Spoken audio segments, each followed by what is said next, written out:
The Canadian Grand Prix is almost here, and this weekend could turn into one of the most unpredictable races of the season.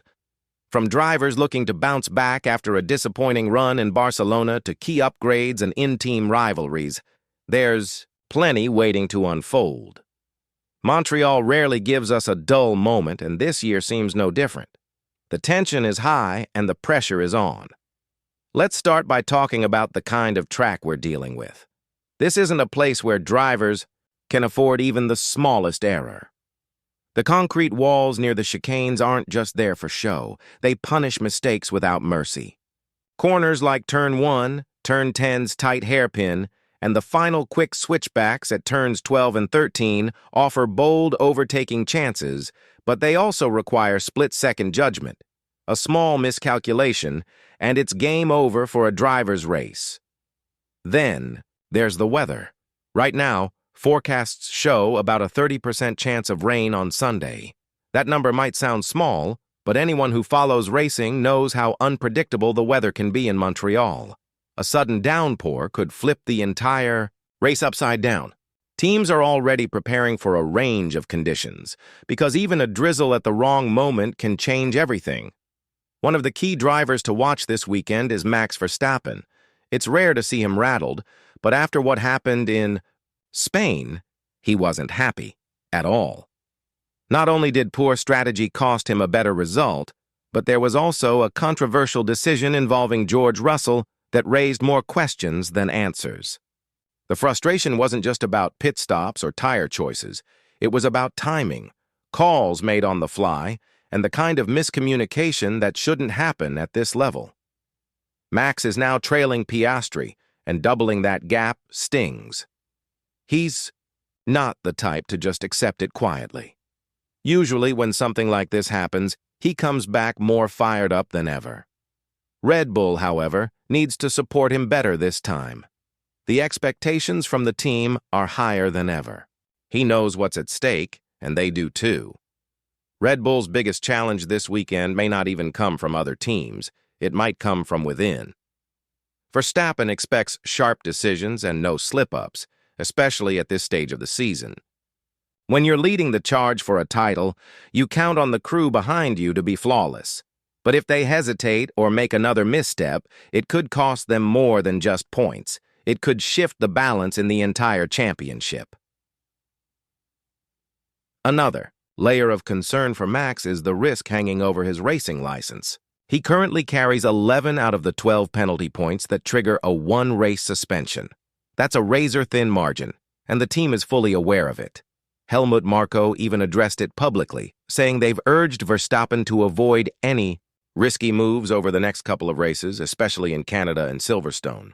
If he manages to steer clear of trouble, some of those points will expire before Austria. But if not, one mistake could put him out of action entirely. It's a delicate situation. Max is known for his aggressive style, but with this kind of pressure, he'll need to find a balance between calculated aggression and restraint. Red Bull will need to keep their strategy tight, their communication clear, and their focus sharper than ever. One wrong call, and the consequences could be massive. Still, Verstappen isn't the only one under the spotlight. The battle between McLaren teammates Oscar Piastri and Lando Norris is becoming one of the most fascinating subplots of the season. Right now, Piastri holds a 10-point lead over Norris, but the gap on the track is far slimmer. Both are pushing the limits, and fans have noticed. This isn't just about points. It's turning into a personal contest, a race within the race. McLaren has publicly said they won't interfere. No team orders, no scripted results, just raw racing.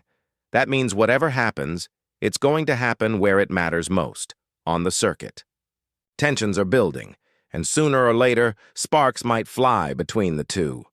The team can only hope it won't cost them valuable ground in the standings. Last year, Norris had a genuine shot at victory here in Montreal. He looked strong, had solid pace, and seemed poised to take it home until an ill-timed pit stop threw it all away. This time, the road is even tougher. Not only does he have Piastri breathing down his neck, but Max is also expected to come back swinging. On top of that, don't count out the dark horses. Mercedes and Ferrari could easily get in the mix. Speaking of Mercedes, all eyes will be on Lewis Hamilton. His outing in Barcelona was one of the roughest weekends he's had in recent memory. He even described it as the worst he's experienced in racing terms. Finishing sixth after being passed by a Sauber, a team widely considered to have the slowest car on the grid, was not the performance you'd expect from a seven-time world champion. The season so far hasn't been kind to Hamilton. With every passing race, expectations seem to be slipping away. His much-talked-about switch to Ferrari for next season hasn't brought a lift in form or mood. Montreal might just be one of his last chances to show that the fire is still burning. If he wants to send a message before moving on, this could be the perfect place. Pundits have also started asking tough questions.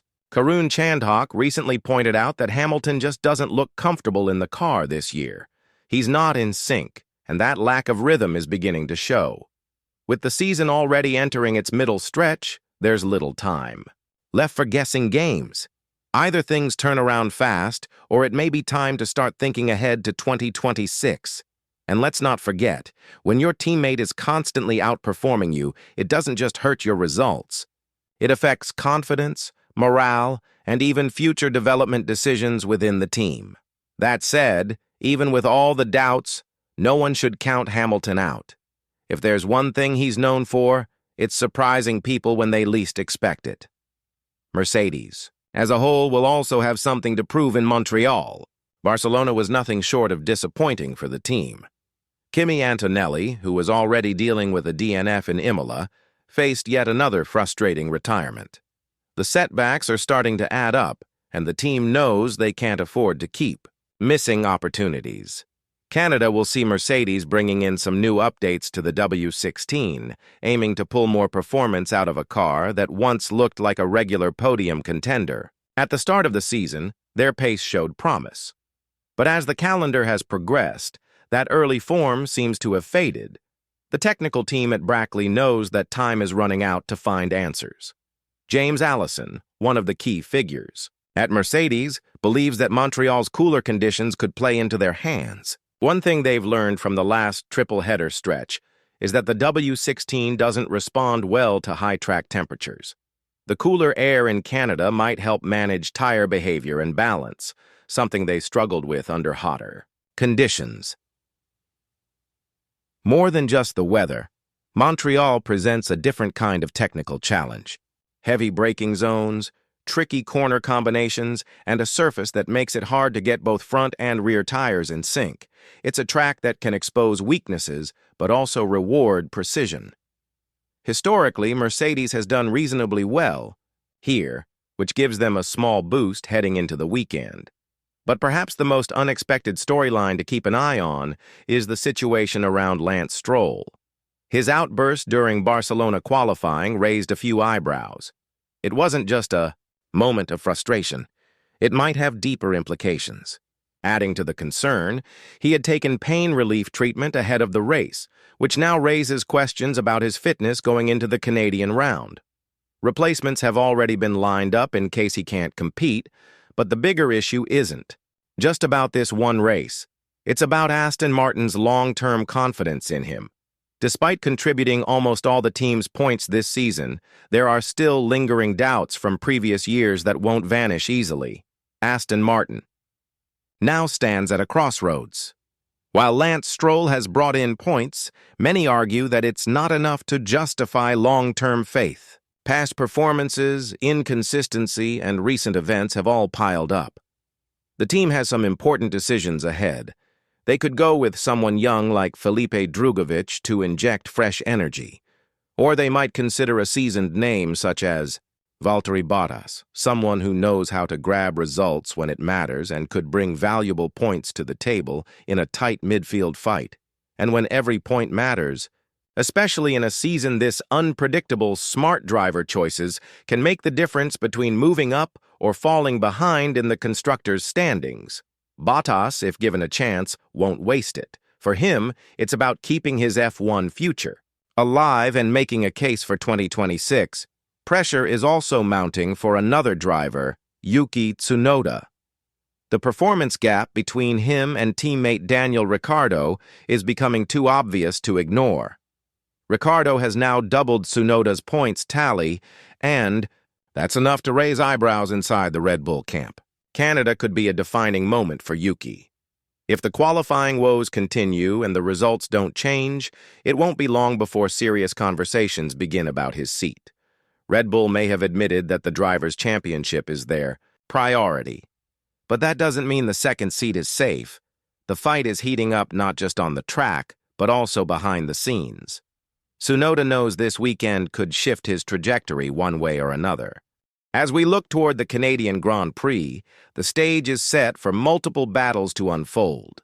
Whether it's Verstappen trying to climb back, McLaren's internal rivalry intensifying, or Hamilton searching for answers, this race weekend holds weight for nearly every team on the grid. Now the only thing left is to watch how it all plays out. Montreal is known for surprise turns, bold moves, and raw competition. This isn't just about who finishes first, it's about who can handle the pressure when it counts most.